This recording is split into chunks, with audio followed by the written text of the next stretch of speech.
Good afternoon. I appreciate you guys all waking up and getting out here early. We love having you here. We're so happy to have all of you back out in the nerd world. So thank you for coming to Fan Expo. Big round of applause for being back in the world. We're going to watch some of Katie's most notable moments real quick, and then we're going to get her on out here and have a great conversation.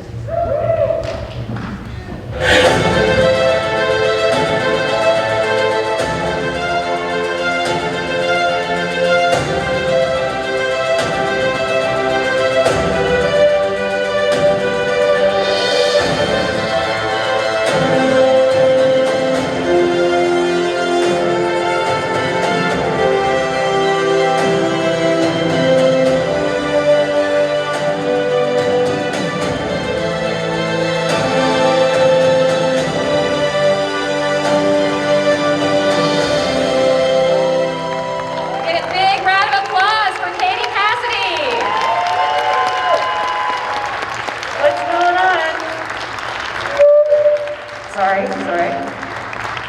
Hi, you guys. Thank you so much for coming. How are you? It's so wild to watch that, It's like, wow, this is like a snippet of the last 10 years of my life. And they do it so fast. Yeah. You even get to kind of relish it a little bit. Yeah. Which, speaking of the reels, the last time we spoke at another convention, we talked about how you had written your own pilot. Yes. Can we talk about that yet or no? Well, no, we cannot talk about that yet. I'm double checking. Because we're still in the middle of negotiating, if you will. But fingers crossed, and hopefully you guys will all get a chance to watch it. It's pretty. You also might be a little scared of me. It's pretty dark. Oh, it's dark? Yeah. Oh, that's exciting. Yeah, it's dark, but in a good way. In a very, that sort of horror genre, Tarantino-esque. Which is your modus operandi. Yes. Love it. Horror genre, Quentin Tarantino, everything. What do you prefer with Quentin Tarantino? What is it that sticks out to you about his movies? I just stylistically, I like how original he is. I like how he, there's these such graphic, shocking moments, but he does so much interesting thing with color too. And it's just, I don't know, you just can tell when it's a Tarantino, right away it's Tarantino. It's pretty, he pushes the limits to all levels. But it's also, you can tell that he's expressing himself through storytelling. You also did America's Next Best President during the pandemic? Oh, yes, this is a short that I shot. I'm actually in the process of editing at the moment. So you're doing all that yourself, right? I actually hired it. I tried to. I ended up bringing an editor on, though, in the 11th hour because it's a lot. I give kudos to editors. I mean, they work so hard. And it all happens in the editing room. So we're in the process right now doing another pass. And yeah, it was cool to shoot something, write something, and then, have it be brought to life. I'm excited to share it with everyone. Every time I talk to you, I just feel extra lazy during the pandemic. You did so many things. Well, otherwise I would, go stir crazy. So yeah, I liked seeing it. And I love learning, so it was, I don't know, trying to make the best of it if you could. But I'm glad that we're all back here and trying to get back to normal, Same.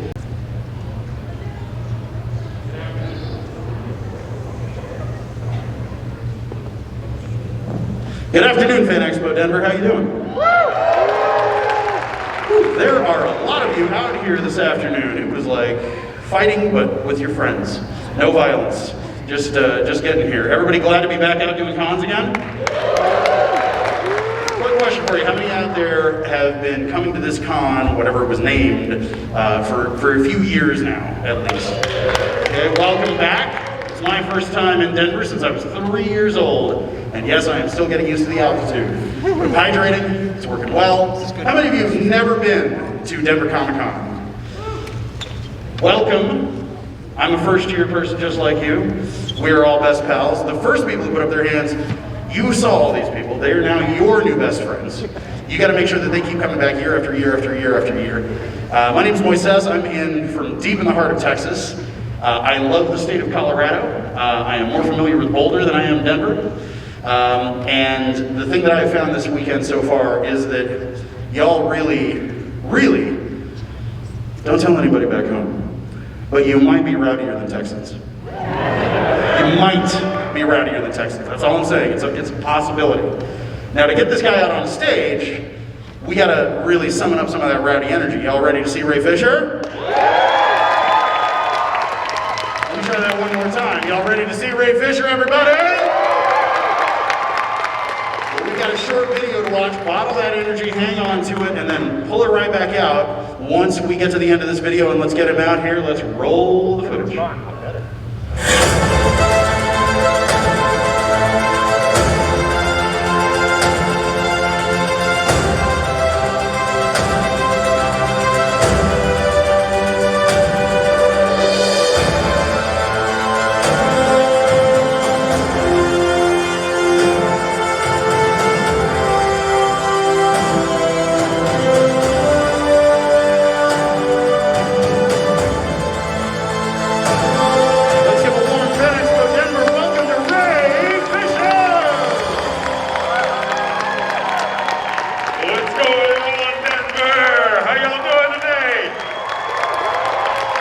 Thank y'all for being here. Thank you for having me.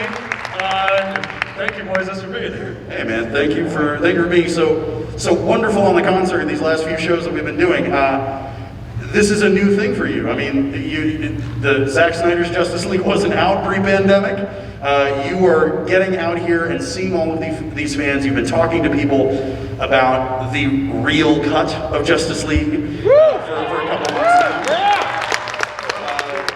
What has surprised you the most, delighted you the most? What has it been like getting love from the other side of the table? You know, having people come in and do the photo ops. What's it been like getting out there among the people that you were only interacting with digitally up until now? It's been a blessing. It's been cathartic. I'm glad that folks can now see the thing that we've all been alluding to for the last 5 years, the thing we've been hinting at, the things that in some cases we blatantly said existed, right? It's been great to be able to thank people face to face for pushing to get this movie out, because Zack Snyder's Justice League would not have happened without each and every one of you out there who have hashtagged and shown your online support and really kicked the door down to get this movie out to the world, right? This is something that could have been lost forever, and had it not been for you all, we would not have gotten it. We wouldn't have gotten the original iteration of what Zach and Chris and so many of the cast and crew had put their heart and souls into. So it's been a lot of things, but it's first and foremost, it's been a pleasure. It's been a joy. So thank y'all. Now, in real, we saw some shots from when you portrayed Muhammad Ali on stage. Now that is no small challenge to take on, sir. It's not just the cadence of his speech and getting the voice right, and getting the moves right, but do I have this right? Like you had to put on some weight for this. Yeah, I ended up putting on maybe like 12 pounds, 13 pounds in my free time trying to train for a play, right? It's a little bit different because you don't have as many resources as you would have for a feature film or a TV show, trainers and all of that. So a lot of that work I was doing just on my own, running, eating, trying to do the boxing thing. And I had a great trainer by the name of Michael Elijah Day Jr., who really got me into great shape and got my footwork down so everything at least looked like it was on the level. I mean, Muhammad Ali was a larger-than-life individual in many ways, and his fight for justice, freedom, and equality, especially for Black folks in this country, I think is something that has transcended even how great he was in the ring, and that's something that I'm like, to this day, I'm just inspired to go back and watch those clips, especially from the 60s and 70s, and you're watching a person who could have easily been assassinated or taken out, and a lot of folks were during those times. But to watch the sort of courage of his conviction, to be able to give up in a sense, what it is that he grew up doing, right? His livelihood, boxing, all of it for what is right. I mean, it's an inspiring thing. And fully immersing yourself in the research for a role like that, when something comes out like Ken Burns' new Muhammad Ali documentary, he even questioned, well, is there anything that hasn't been done? How many documentaries about Muhammad Ali are already out there? These years later, do you find yourself going, yeah, I want to dig in, I want to see what other stuff, you know, that they're attacking, or is it, well, you know what, that was a few years of my life, and I'll catch it when I catch it. I mean, there's so many angles you can approach a Muhammad Ali story from, documentary or otherwise. And for as much as the Ken Burns documentary covers, I mean, I'm sure he and the folks that put that together would admit, like, that's not everything, right? I mean, there are magazine articles that you could read and be like, oh, there's a whole film right there, there's a whole play right there. Fetch Clay Make Man, which is the play that we did off Broadway years ago, Will Power came up with the idea of this piece based off of a photograph that he had seen once of Muhammad Ali and Stephen Fetchit, who was a black vaudeville actor and sort of pariah in the 60s and beyond. And he said, man, like, these guys were friends? How is that even possible? So he sort of created this piece based on a sort of a what if, right? As well as like some stories and potential conjecture that Ali had come up with about his relationship with this person. So, I mean, you could really, there's so many stories you could tell, because like I said, he's lived a crazy full life, and I don't think any one movie could cover the entire scope and span of that. I mean, even with the 4-hour documentary, I'm sorry, 6-hour documentary, right? Wait, well, about an hour and a half a piece on that. It still, I think, scratches. It scratches a lot of things, but I think it still only really technically scratches the surface of who he was and all the nuance that was involved with his story. Well, let me do the Dick Cavett Show thing, champ, and ask you, Mr. Ali, if the opportunity to get back in the ring and portray this legend again on screen or on stage was an option offered to you, would you get back into the game, champ? I would, I think. I mean, there's a lot of training, and I've done my fair share of it over the last, decade. It's as much of a mind thing as a body thing, and for me it would be about making sure that it's the right story to tell. I mean, I think that is probably the most important thing. But yeah, I say long answer, short. Let me try to summon up the spirit of the champ. If you did, would it be the most amazing thing we'd ever seen? It'd be the greatest thing of all time, I'd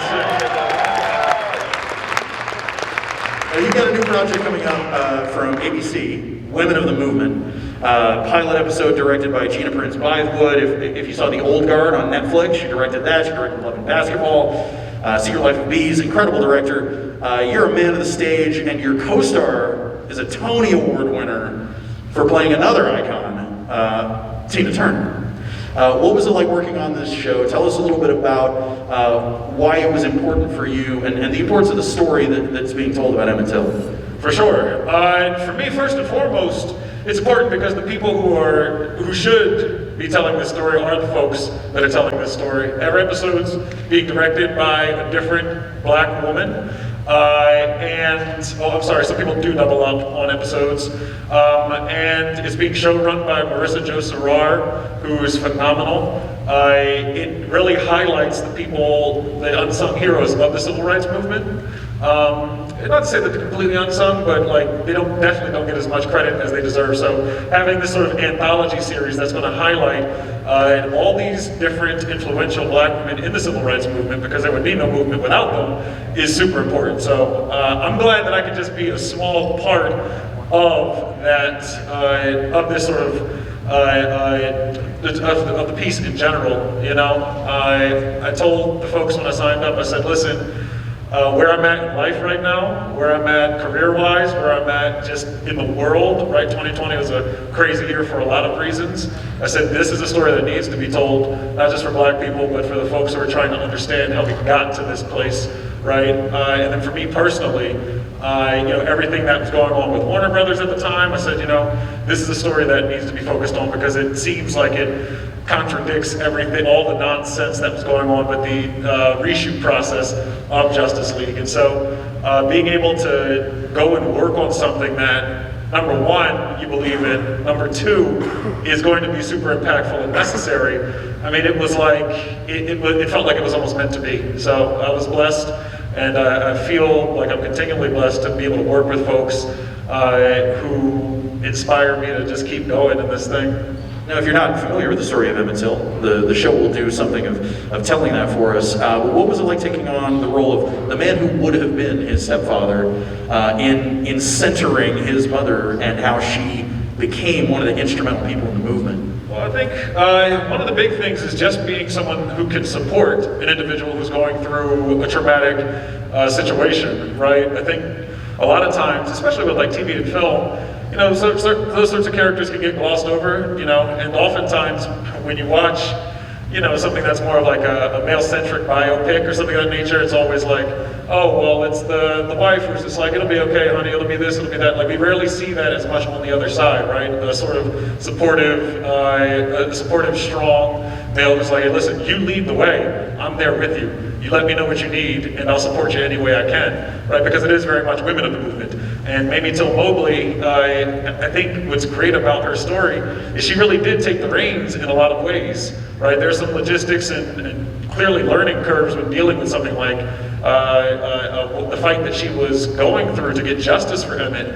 But you know, she handled it with grace, she handled it with poise, she handled it with dignity, and it's something that I think ultimately, you know, up until the day she died, was something that she was sort of trying to continue the legacy of. And so, yeah, for me, it's just an honor to be a part of it in some small way, and to actually just be supporting work that we probably should have been getting for a long time now. I'm looking forward to it, man. I've got one more for you. We got 2 audience Q&A mics, one right over here, one right over here. Go ahead and start lining up. One of the things that has been discussed a lot recently is safety on sets in Hollywood. People speaking up and speaking out, and this is something that you have a little bit of experience with. How do you feel the experience on Justice League informs the way that you have gone forward since then and into the future in speaking up for the right things, speaking up for things that you think people should be talking about, that other people maybe, you know, hold back on or maybe don't want to talk about for fear of, you know, angering higher ups and that sort of thing? How has that experience guided you? Well, I think for me, and this is, you know, I've worked a lot of jobs in my life, a lot of day jobs. I mean, you go through this business, you grind, a lot of times there's like a starving artist situation that you go through, you know, work multiple jobs overnight, you know, early mornings, whatever. And for me, I've always disliked people being treated poorly in the workplace, because so much of what you do for a living, and more importantly, how you do it for a living, impacts every other facet in your life. How you treat your friends, how you treat your family, how you treat those around you. I mean, we make our occupation so synonymous with, you know, our value as a person, right? And so I've never really been shy about speaking up about situations that either are unfair or unsafe. I think what happened with the Justice League reshoot side of it, I think seeing how things have turned out and getting the support that I have, and the fact that folks are willing to listen, and that, you know, steps are being taken every day now by folks across the board in all these different productions to try to like push for some accountability. I mean, I'm emboldened to keep going. And for me personally, I know there's a lot of well, there's this idea of, you know, being blackballed or blacklisted or being seen as difficult. And my thing is, at the end of the day, if someone does not desire to work with you because you are willing to look out for other people, then that's not a person I'd want to work with anyway, right? Yeah, that's right with me. It's kind of nonsense, but I think the business at large, and I mean, even before, you know, I got a chance to be a part of this business, I mean, a lot of it plays on fear, and that's no different than anything that I've encountered in my other day jobs, right? You know, you have bosses that are like, do this or hit the road, right? And you gotta draw your line somewhere. And I've been drawing my line with other things before, like, you know, unionizing and that sort of thing for other jobs. And I've gotten fired from other jobs for trying to, you know, push for a better environment. And I'm willing to take that hit again. And I've had to step away, obviously, from the Flash film and potentially, DC stuff in the future. But that's a hit I'm willing to take if it means that, number one, we can get some kind of accountability. Number two, we can hopefully start the process of making some sort of long-standing change in the business, because it's clear, and I think it's clear to the world now, not just from Justice League, but from all these other productions, that it is absolutely necessary. So I'm going to keep making noise, and hopefully folks will make some noise with me. So Change is going to come. got to.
So it begins.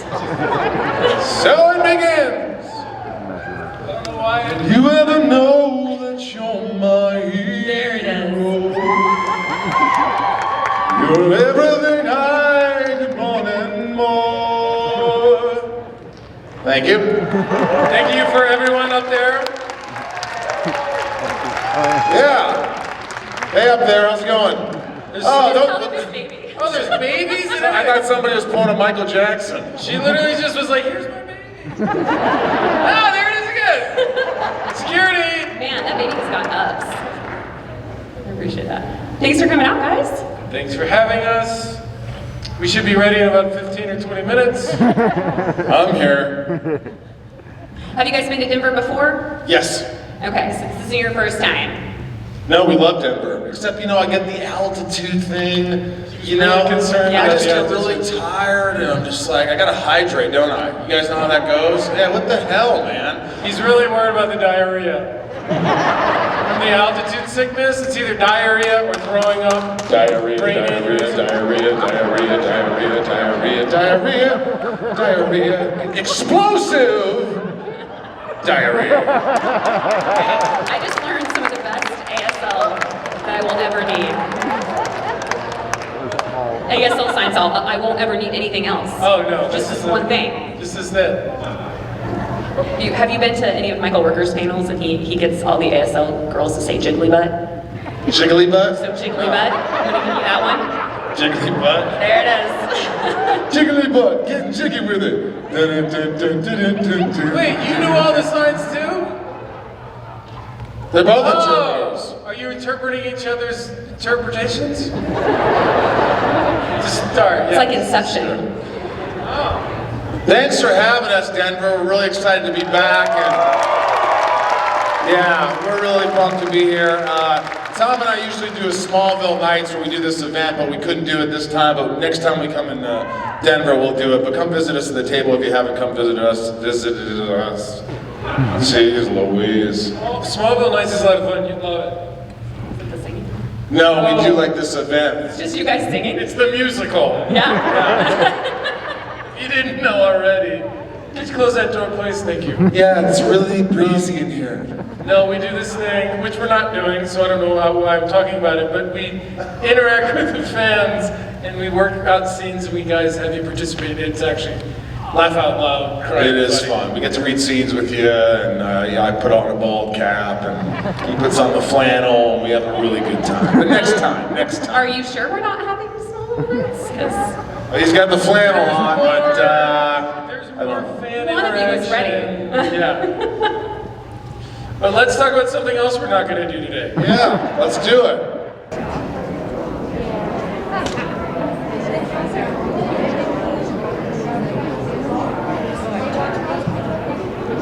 Good afternoon, Denver. How are you? really spoiled hosting panels at these conventions. My name is Moises. I'm in all the way from deep in the heart of Texas. I love how rowdy y'all get. If you've been at any of the panels I've hosted, I make mention of that. Don't tell anybody back home, but I think you guys might give us a run for our money. You Coloradoans. As many times as I feel spoiled doing this job, I was a Disney princess kid. Okay, Little Mermaid, first movie I saw in a movie theater. The Beast, the first role, little 12-year-old me went, oh, I want to play that role. Because that Belle. Oh, that Belle. She is something else. She loves books. She's a nerd. She has an incredible singing voice. And now I get to actually be on stage and hopefully not have a nervous breakdown. So you guys watch out for me. The audience Q&A mic is all the way over there. I think we can probably hear you if you raise your hand, have questions from your seats. I always kick things off with a few questions of my own, but you all are the reason that we are here. So if you've got questions already, get them articulated. Get over your stage fright. We believe in each other. We're here for each other. So nobody is more nervous than I am right now. That's why there's all this word salad falling out of my mouth. So there are friends of Beauty and the Beast here. Yes. One or two. Any of you already have questions thought up? Any of you? Yeah? Okay. Now that was a pretty good response. But if you want to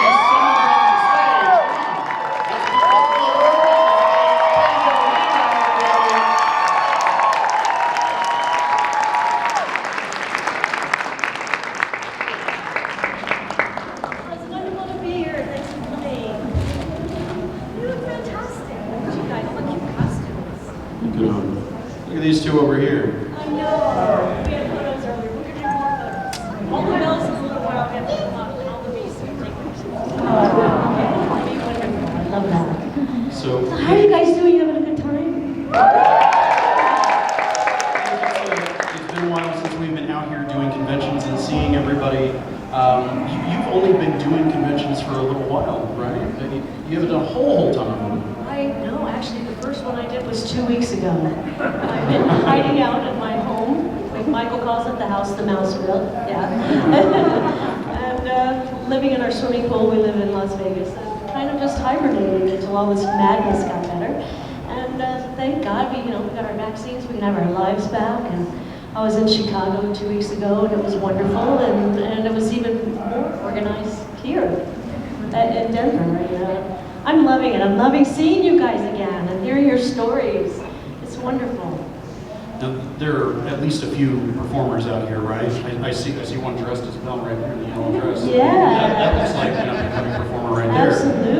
Absolutely. What inspired you to pursue the performing life? What made you want to be an actress, a singer, someone who people got to see play make-believe?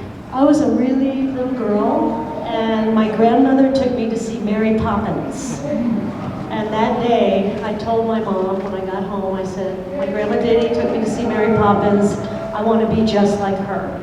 And it was in that same year that I fell in love with Julie Andrews, but also Judy Garland and The Wizard of Oz. And oddly enough, Mary Martin in Peter Pan. And Mary, it became more relevant later because we had a story together before she passed away. And I got to play Peter Pan at the Hollywood Bowl, so that was really cool to get to play her parts. And One Touch of Venus. But I just fell in love with those actors, and I never looked back. I started acting class when I was 7 years old in a theater in Fort Lauderdale. And then went to a performing arts high school, which my mother was one of the directors of. So I studied my whole life and went to New York at 17, right out of high school. Crazy. I was crazy. I am crazy. Let's fast forward all the way to getting the role of Belle in Beauty and the Beast. What was that audition process like? That whole time is now this golden era in Disney animation. I know, it's crazy. It was nerve-wracking, to be honest. And in those days, I don't know if anybody remembers the little cassette tapes, I went in for my first audition, and it was just the casting director with this little cassette player, and I'm like, Disney is doing a major feature film with a cassette tape.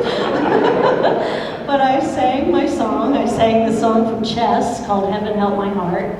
And Albert, who is the casting director, said, I don't normally do this, but you're definitely getting called back, and I want you to work on this music and the scenes. And it went on for 5 auditions, 5 more, and each time more and more of the big wigs were there, you know. I mean, of course, you know, Howard and Alan and Jeffrey Katzenberg and Michael Eisner and Don Hahn, and of course the directors, Kirk and Gary. And a lot of times when I was doing, you know, the audition, I looked at them and their eyes were closed, which I thought was really interesting. And it really was only after I was cast that they decided to incorporate a lot of me into Belle, as well as they did like with all the characters. I mean, Jerry Orbach is the mayor, you know, and it's just kind of amazing. I found out in a really strange way. My agent hadn't been called yet, and I came home and we had those silly answering machines, and on the answering machine it said, Paige is David. He's the conductor, David Friedman. He says, we got to set keys for Beauty and the Beast. And I was like, does that mean I got the part? Oh my gosh. So I knew set keys, that was it. So about 5 minutes later my phone rang off the hook. And that was how I found out. And that was a really amazing week because my husband Michael had proposed to me and I had my birthday and all that in 1 week. And it was really cool. Really special. A real storybook.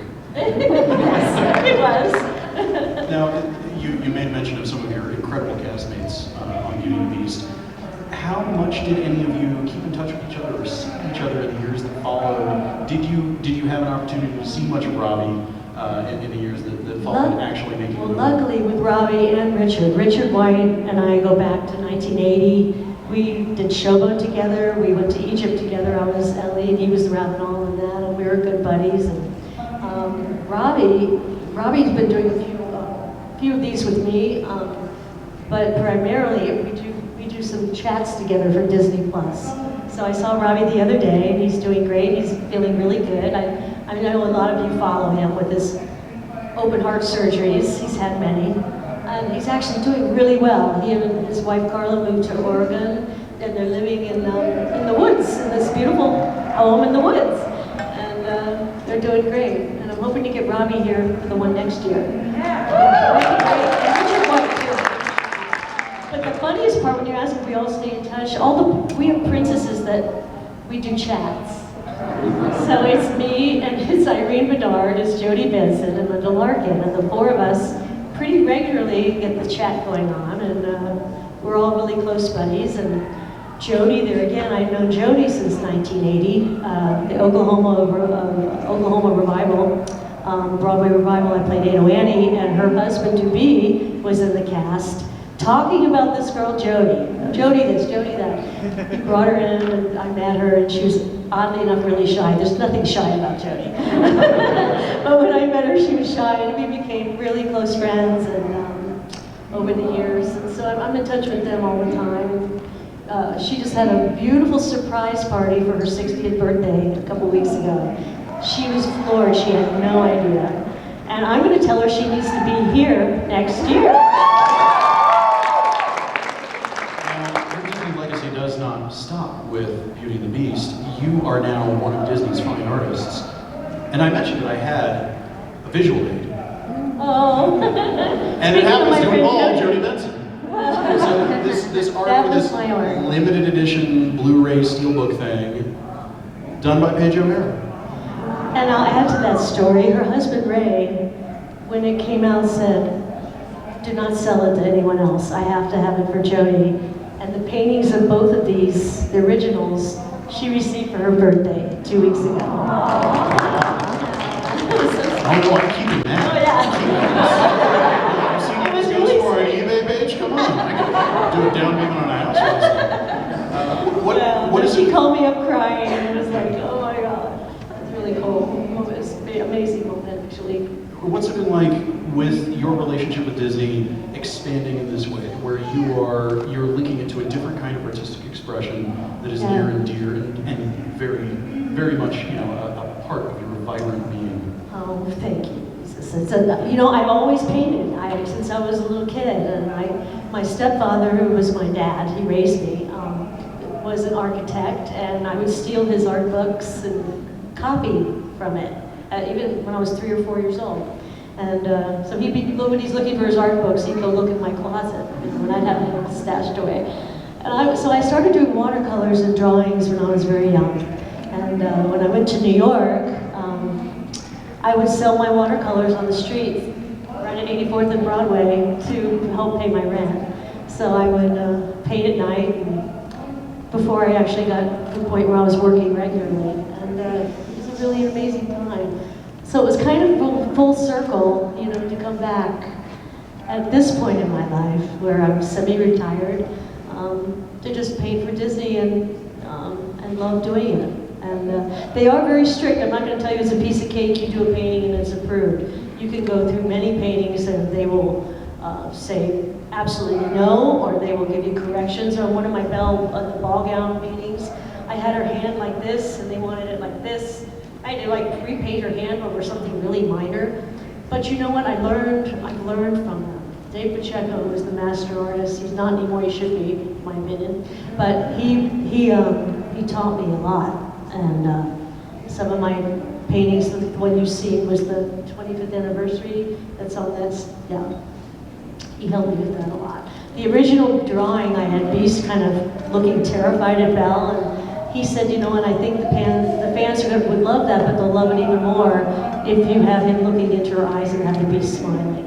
And he was absolutely right. And so he helped me redraw that, and it's been an amazing journey. So yeah, you go to a Disney park and you very well might find some of Paige's art in one of the shops. Well, it's looking like we might be doing more of that coming up in the next year. Oh, really? Yeah, I've got one more for Paige and then I'm going to turn it over to you guys. There's a little movie called Wreck-It Ralph 2 that I would say brought together the superhero team of all of our dreams. What was it like getting the call that this was what the plan was? What was it like going to that premiere? Michael and I cracked up laughing. We thought somebody was playing a joke on us. I mean, to have Belle and all the princesses together, they don't even let me paint the princesses together. I mean, this was a first, big time first, for them to do that, to put them all in the same story. It was a big step for Disney to do that. So we first thought they were kidding, and when we realized it was an offer, I was thrilled. And the disappointing part was I couldn't get to record with anyone. However, we had 2 fabulous princess parties. That was amazing. And I got to meet, the ones that I didn't know. Mandy Moore, oh my God. I just fangirled over her big time. She's so cool. And Kristen Bell. These women are just amazing women. And it's funny because they were fangirling with me, and all I could figure is because I'm the oldest. I don't know. And I'm I am, I guess. Next to our beloved Mary Collis, who's 95, who's Aurora. She's still going strong. Isn't that cool? I hope I lived to live that long. No, it's because you're everybody's favorite. Don't tell Jody this. How's it going? A little bit dizzy, a little bit lightheaded. Had some coffee. I'm feeling a little better. Good morning, Fan Expo Denver. How are you? I'm using the microphone, so that means we've actually started. Now, are there any fans of SpongeBob SquarePants in the room? Yeah! Good. I didn't drink too much last night, and I showed up to the correct place. So I've at least got that going for me. My name is Moises. It has been a distinct pleasure to be with you for my first time at what was Denver Comic Con, is now part of the Fan Expo family. I know it's 11 a.m. on a Sunday. I'm from Texas. Those of you who have seen any of the panels I've done this weekend, I have been incredibly impressed with just how rowdy y'all Coloradans get. And don't tell anybody back home, but you give us Texans a run for our money. All the rowdiness without the e-hom. That's the way that Denver has struck me so far. So to summon this gentleman onto the stage, we've got to dig down deep and get just a little bit more energy and blow the roof off this place. Do you think we can do that, Denver? Yeah. I'm sorry, I couldn't quite hear you. And let's bring him out and give him a warm Fan Expo Denver welcome, ladies and gentlemen, Mr. Roger Bumpus.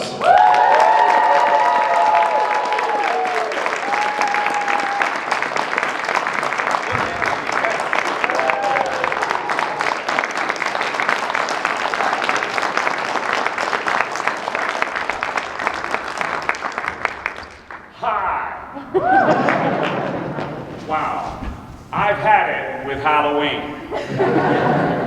when we're sitting at our tables and, we're gratefully taking your money for autographs and stuff like that, we have a little bag for the cash. I checked out of my hotel room, got over here today, and didn't have it. So I had to rush back. Fortunately, it was still in the hotel, so I won't have to charge the rest of you $5,000 for autographs. I don't know, Roger, is it possible that SpongeBob was at fault for this? I blame it on Halloween and global warming. Totally fair, totally fair. We have an audience Q&A mic all the way over there, but if you want to just, shout your question from your seat, if we can understand you through the mask. Yeah, we barely need a PA today, so it's fine. But the burden is on you folks. We need your questions, because I have nothing to tell you right now. Except, no, I take that back. For those of you who don't know, we now have 2 spin-offs going from SpongeBob. In addition to continuing to do SpongeBob, we have Camp Coral, which is a CG series, a summer camp where the characters are a little younger. I'm a teenager and I'm a camp counselor. And then we have the Patrick Star Show, which is just a total zany little weirdness. So it gives you a little bit more insight into the entire Sponge universe. So please watch it. Well, to kick things off, a lot of people have grown up on SpongeBob at this point. I have. A lot of creative types who are now actors, performers of some sort. SpongeBob was something that inspired them to follow the performer's life, an actor's life for me, and so on.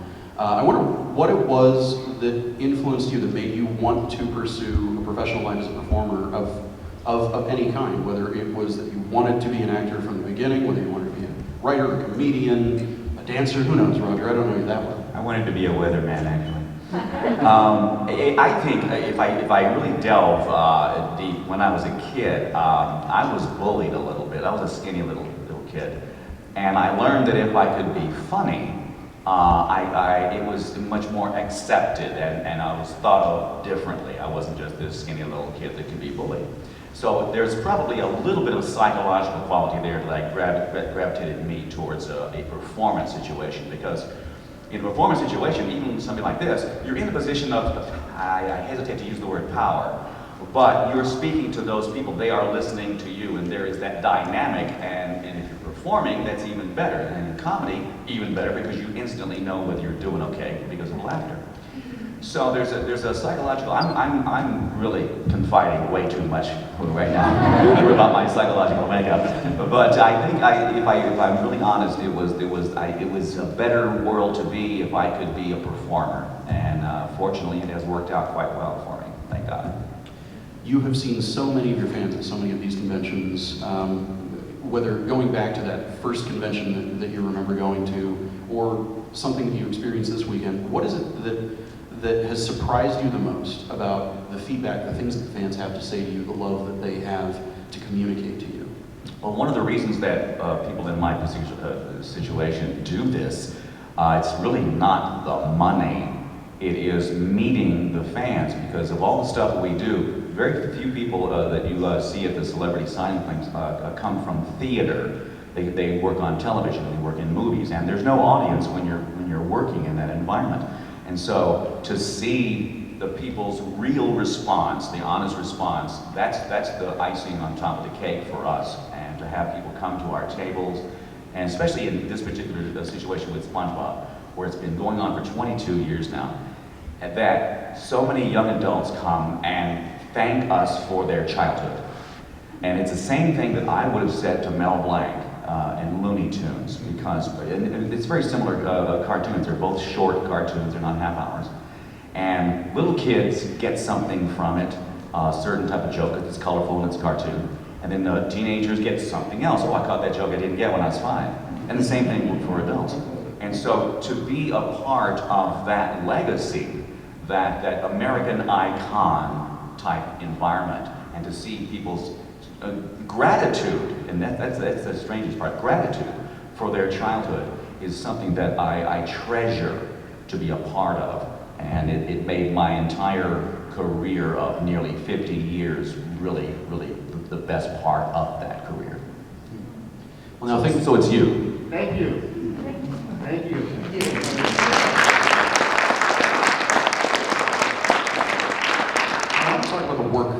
the actual laying down of the audio and all of that kind of stuff. Before the pandemic, things were very different. There were, group recording sessions, and you had, most of the cast together in a room with a voice director.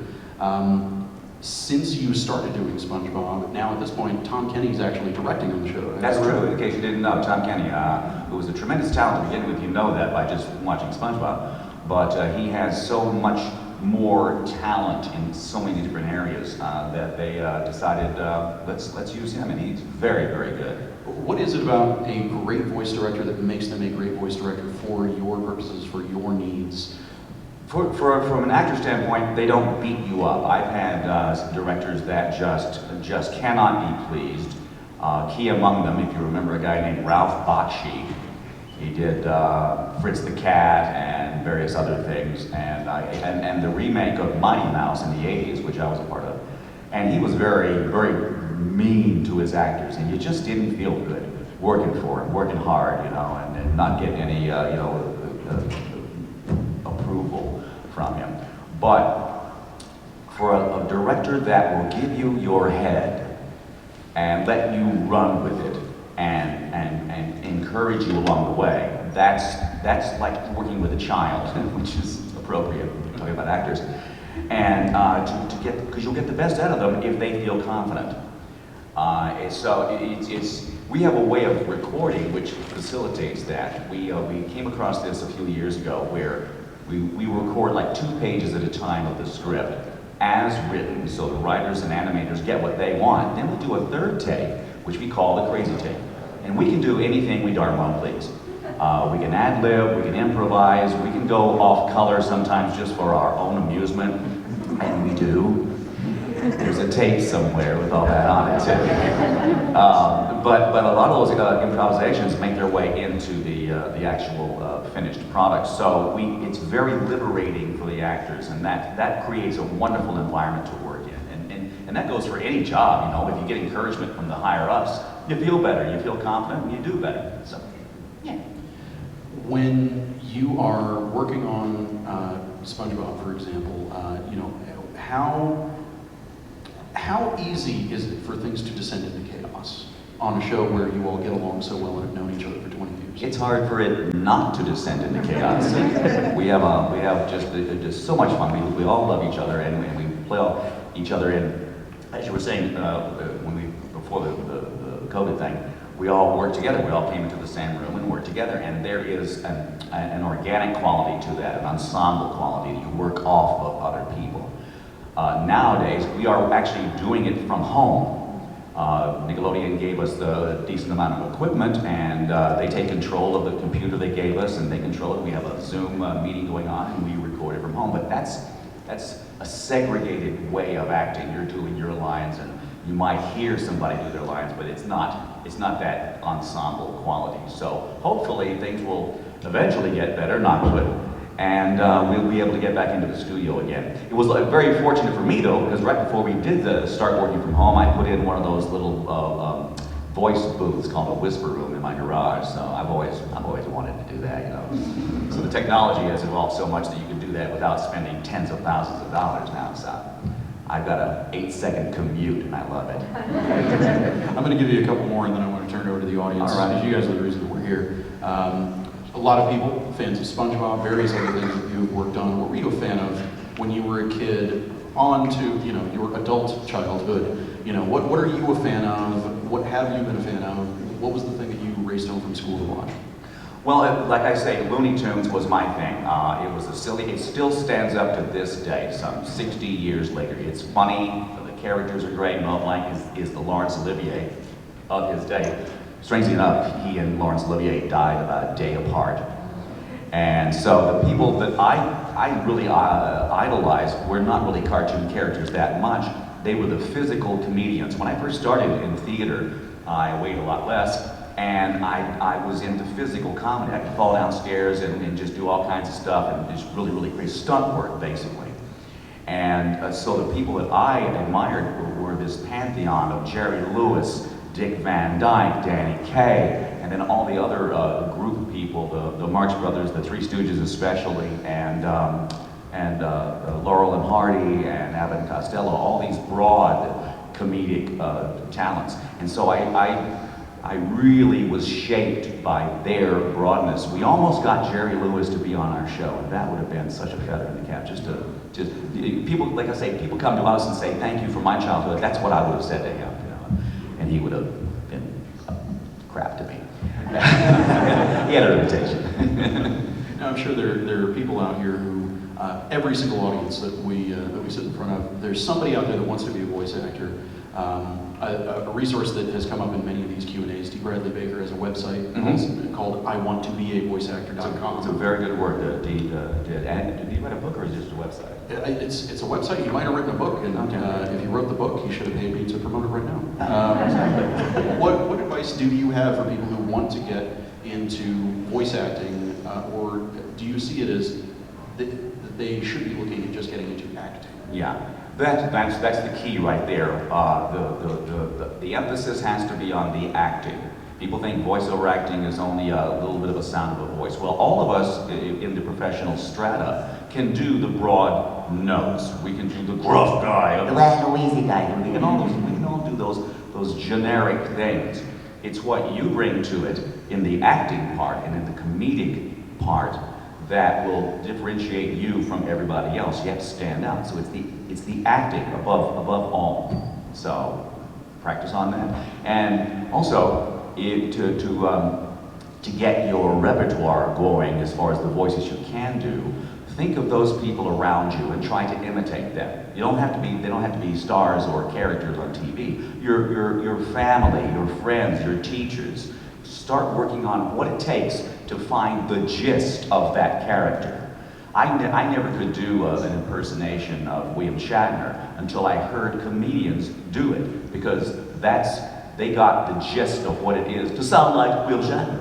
And that's how you learn how to do it, is to find somebody that has distilled that person. And that's only in the impersonation thing, but you need to develop your own characters. In the Renaissance, the up-and-coming young artists would imitate the masters. Well, that's what you do in this stage. And then you develop your own personality and your own repertoire, and you've got something to run with. So it's creativity. There's two ways to make $1 million in the voice world. And that is to be as versatile as you can, therefore you get that many different types of auditions for different types of characters, or find that $1 million voice. It's like Marge on The Simpsons. She's perfect at what she does, but that's all she does. And she's very wealthy because of it. So, but most of us try to be as versatile as we can. That just gives us most options.